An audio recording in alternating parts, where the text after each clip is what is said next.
కాలం నీకు ఎప్పుడు ఏదో ఒక కథ చెబుతూ ఉంటుంది. నువ్వు ఊకొడుతూ వింటావని కాదు, నేర్చుకుంటావని.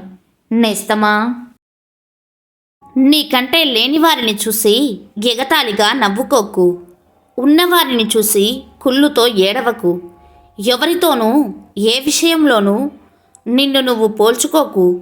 కుదిరితే కావలసినంత సంపాదించుకో, లేకుంటే ఉన్నదానితో సంతోషంగా బ్రతకడం అలవాటు చేసుకో. గ్యారంటీ వారంటీ లేని జీవితం. పనికి మాలిన విషయాల గురించి బాధపడుతూ నీ సమయాన్ని వృధా చేసుకోకునేస్తమా.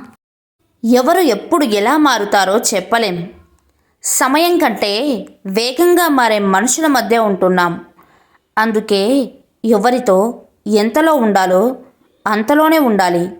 మనవాళ్ళు అనుకోవడం మనం చేసే అతిపెద్ద తప్పు నేస్తమా.